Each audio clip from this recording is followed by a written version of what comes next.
She was pretty, she was rich, she was educated. On December 12th, 1910, 25-year-old Dorothy Arnold left her family home to buy a dress and disappeared off the face of the earth. What happened to Dorothy Arnold? And why didn't her family report her missing for weeks? Let's dig into this.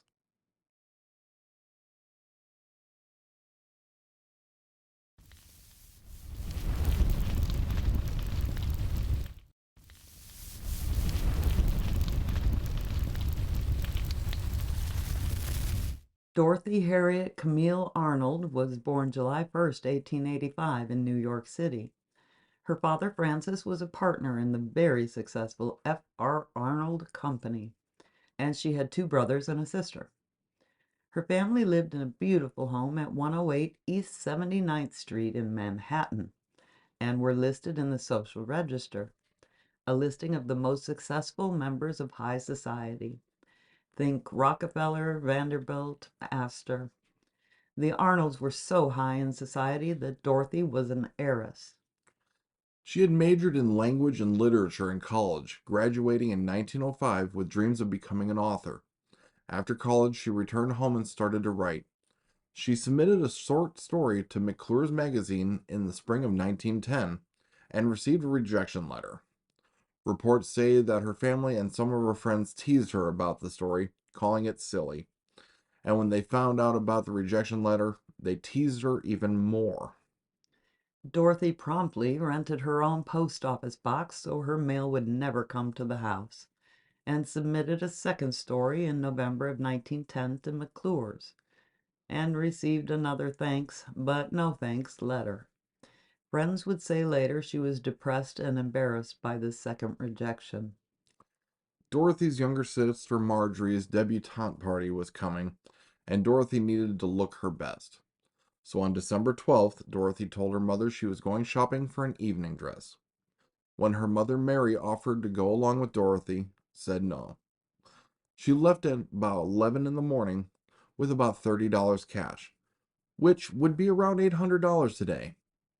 It was the last time anyone in the family saw her. She walked to the Park and Tilford store at 59th Street and Park Avenue and bought chocolates, charging them to the Arnold account. Then she walked to Brentano's bookstore at 27th Street and Fifth Avenue and bought a book. Again, she charged it to the family account. The clerk at the store later reported everything seemed normal. When Dorothy missed dinner, the Arnolds started to worry.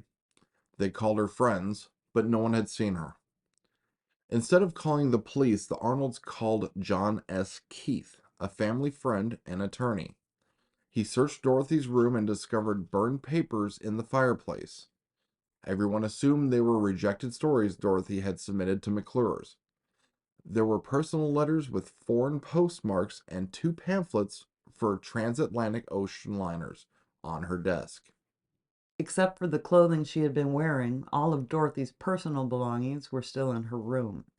Keith searched hospitals, jails, and morgues, from New York to Boston to Philadelphia, but he found nothing.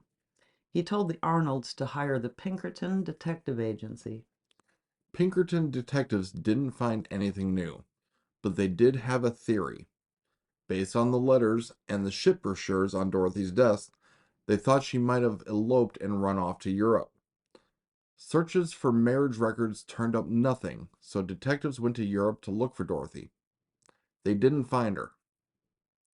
Francis Arnold finally contacted the New York City police, who called a press conference on January 25th, 1911.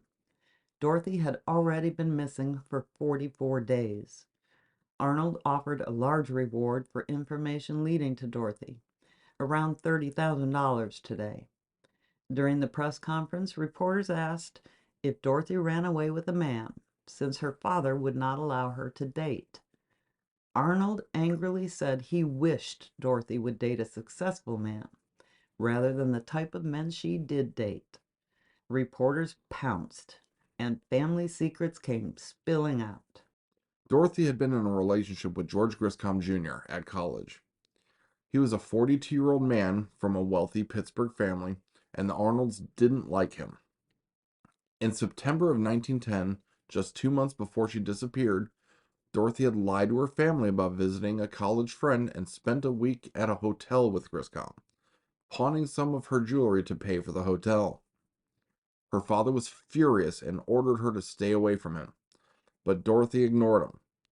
She wrote letters and even visited Griscom in November before he and his family left for a trip to Europe.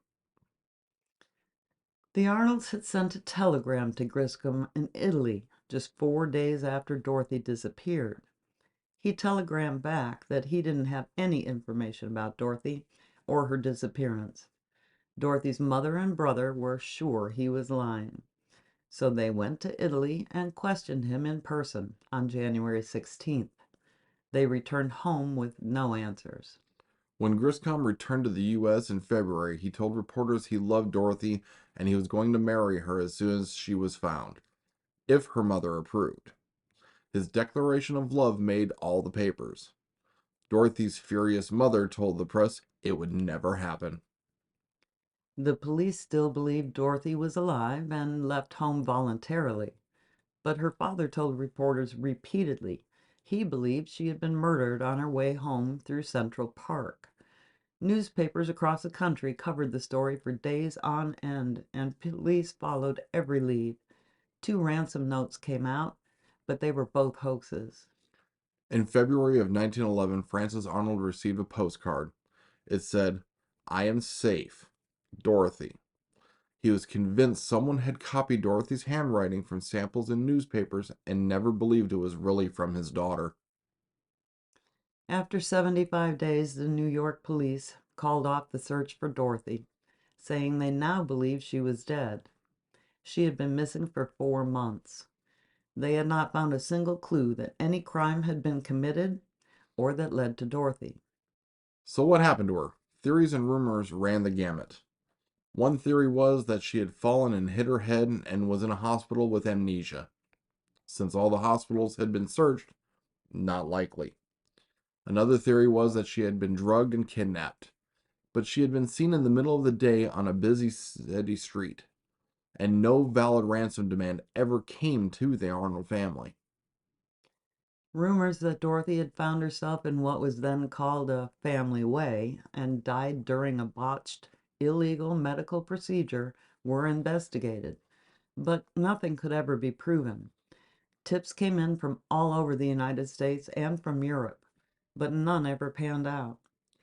George Griscom Jr. told reporters he had thought Dorothy had taken her own life, depressed over her failing writing career. Some of Dorothy's family members believed this too, but they said Griscom was the reason. And then in 1916, more than 5 years after Dorothy disappeared, a convict in Rhode Island claimed he was paid to bury a young woman in December of 1910 in New York. He said he and a partner picked up 2 men, one of them wealthy and well dressed, with an unconscious woman, and drove them to a house in New Jersey. The next day, he buried the now dead woman in the cellar of the house. He was able to accurately describe a ring Dorothy wore. Police dug up the cellar, but found nothing. The convict later changed his story, saying he didn't know anything about Dorothy at all. On April 8th, 1921, Captain John Ayers of the New York Bureau of Missing Persons claimed during a lecture that both the Bureau and the Arnold family had known Dorothy's fate for some time. He would not say if she was alive. The very next day, he said he was misquoted and her fate was unknown. Frances Arnold reportedly spent more than $100,000, roughly $3 million today, searching for his daughter. He had insisted Dorothy was kidnapped and murdered from the time she disappeared until his own death on April 6, 1922. Dorothy's mother, Mary, believed Dorothy was still alive until her death on December 29th of 1928, but neither of Dorothy's parents ever named her in their wills. The case is still unsolved. Thanks for watching. Hey, here's another Dragon Den video you might like. And if you like this video, don't forget to hit that thumbs up button. And you can hit the notification bell if you'd like to know when our videos come out. Thanks for watching. We'll see you on the next one.